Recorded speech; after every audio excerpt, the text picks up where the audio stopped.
The MCU surely has to get tired of money at some point, right? Like having enough banknotes to drown Scotland has to get tedious after a while? Well, if it is, Marvel aren't letting on, because in 2018, Marvel will unveil a comic book movie event that will make Civil War look like an argument over the last profiterole in Tesco's. The Infinity War has been alluded to since the first Avengers movie 5 goddamn years ago, but what we actually know beyond the general plot outline is limited, and that means there are a considerable number of threads to pull, loose ends to unravel, and questions to be answered. The most compelling of which would form a very strong foundation for what we can expect from the forthcoming comic movie mega event. I'm Adam from WhatCulture.com, and here are the 10 biggest Avengers Infinity War questions we most want answered.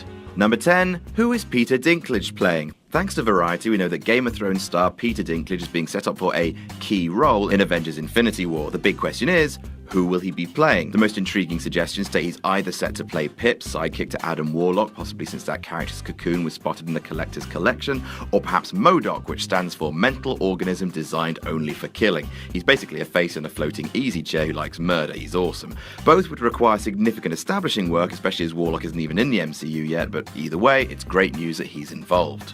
Number 9. Who is the Green Man? According to a casting for extras in Infinity War, the studio are looking for someone to stand in for a role as a photo double with the character cunningly named the Green Man for secrecy. That should immediately make you think of the Hulk, particularly as the description calls for someone comfortable wearing only shorts or being painted from head to toe.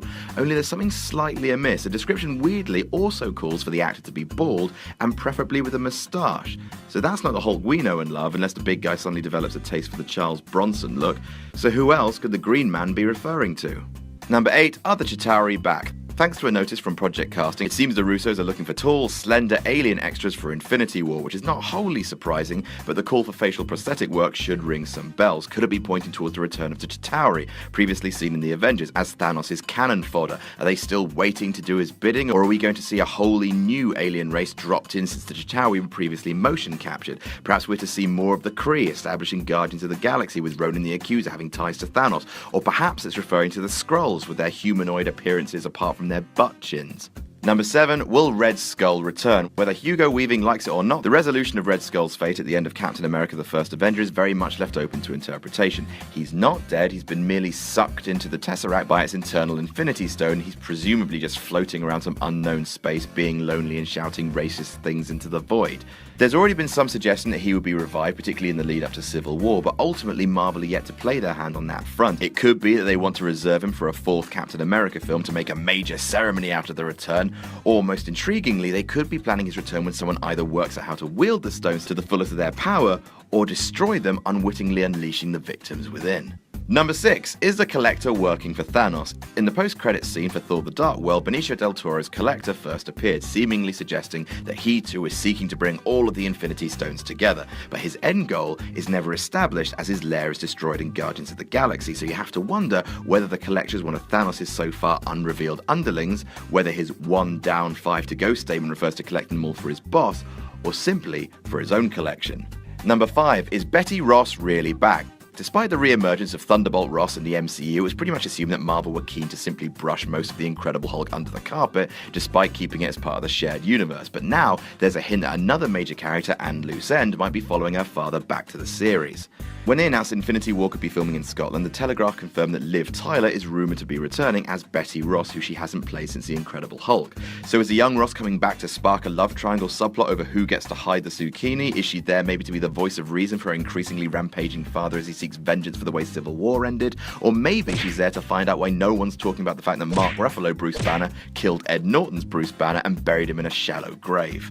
Number 4. Could the Thunderbolts play some part? If Thunderbolt Ross is coming back for vengeance after the end of Civil War left him with his military-issue pants down, you have to suspect that government policy on unregistered superheroes will now be tighter than ever before, especially with Cap on the lam. Doesn't that all sound like the perfect opportunity for Marvel to combine Civil War hero hunters and the Marvel now rebrand of the Thunderbolts and introduce them as Ross's private army? Now that would just be pure conjecture on our part if Frank Grillo hadn't recently confirmed that he had been approached to bring Crossbones back, the villain of course being a member of the team in one incarnation. It all fits, apart from the fact that, Crossbones is supposed to be all sort of exploded. Number 3, so what's with the second Infinity Gauntlet? In Thor, we were briefly shown a glimpse of the Infinity Gauntlet in Odin's vault, leading to all sorts of shenanigans when a second gauntlet appeared at the end of Age of Ultron. Kevin Feige said that there were 2, and then it was later retrospectively announced that one of them was actually fake, presumably the one with the stones in Asgard, but that doesn't answer the biggest question.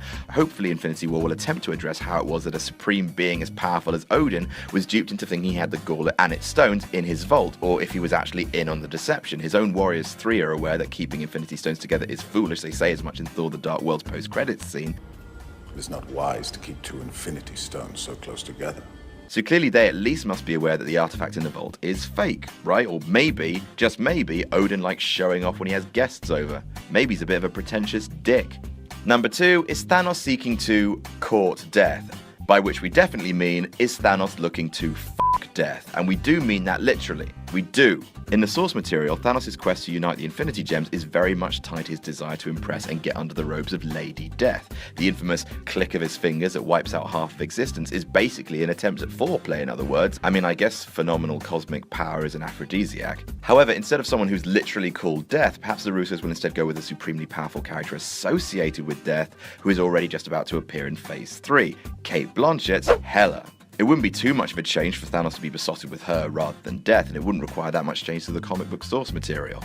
And number 1, what's the sequel called? Be assured the decision to remove the Infinity War Part 2 subtitle from the 4th Avengers movie is as important and precisely intended as putting it there in the first place was. It means a lot that the film remains nameless, and you have to wonder what Marvel have in store for the reveal. Perhaps the lack of a title points to a major spoiler in Infinity War itself. Could it be they want to call it Avengers Disassembled or Avengers Reborn? Either way, that would immediately suggest that some of them are going to be broken or killed, likely anyway, or maybe the war will continue and they simply didn't want us all to know there'll be no real resolution at the end of the second film.